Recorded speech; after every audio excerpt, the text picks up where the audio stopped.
You see this map? Looks neat, doesn't it? But what if I told you every line you see here hides a broken dream? A dream of a student in Dhaka who wants to study in Delhi, a farmer in Sindh who prays for rain but shares the same cloud as a farmer in Punjab, a young creator in Kathmandu who wishes their art reached beyond borders. And yet, we are all divided not by land but by lack of vision. I am Mir Kashif from India, and today I dare a vision, a South Asia, where peace isn't just a treaty but a daily practice. You know what's strange? When a cricket match happens, we suddenly become experts in hate. But when a flood happens, we suddenly become humans again. What if we could stay human all the time? Because let's be honest, poverty does not carry a passport, and peace doesn't need a visa. Let's imagine these candles are the countries of South Asia: Afghanistan, Bangladesh, Bhutan, India, Maldives, Nepal, Pakistan, Sri Lanka. Each candle burns with its own flame, its own strength, ideas, and resources. See, the wax represents what we have: our potential, our economy, our talent. When there is cooperation, free trade, and peace, each candle lights the next. See how bright the space becomes. And notice the wax burns slowly, giving time for growth and stability. But when conflict begins, you see, the time when conflict begins, the same wax, our resources melt faster. The energy that could build a school or a bridge now burns in anger. The same money meant to create jobs is lost in funding the war. And when the unity fades, even the brightest regions grow darker.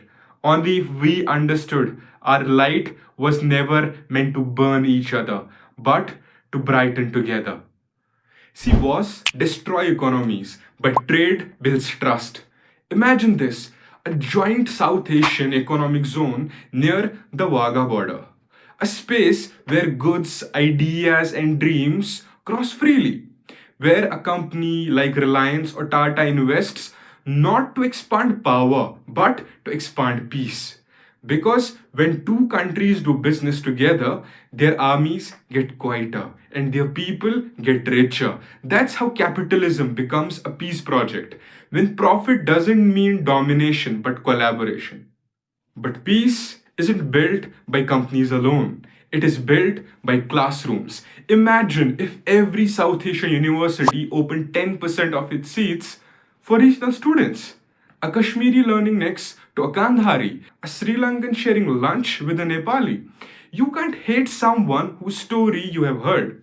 And imagine a South Asian digital school network where we don't just share memes but share lessons, where young minds collaborate online to solve real problems. Climate change, unemployment, gender injustice. Our rivers don't stop at borders. Our air doesn't stop at borders. So, why should our solutions? Let's start joint river projects, regional clean energy missions, and climate fellowships for youth across the 8 countries. If we can share pain in disasters, we can surely share progress in peace. When I was a child, I thought peace was about soldiers shaking hands. Now I know peace is about students, coders, artists, farmers, all of us building together one small act at a time. So here is my challenge to you, the youth of South Asia. Let's stop waiting for our leaders to sign peace and start living it. Trade across borders, talk across ideologies, trust across religions, because borders divide land, not hearts. Look, the sound of war is loud, but the work of peace is quiet. Yet it lasts longer.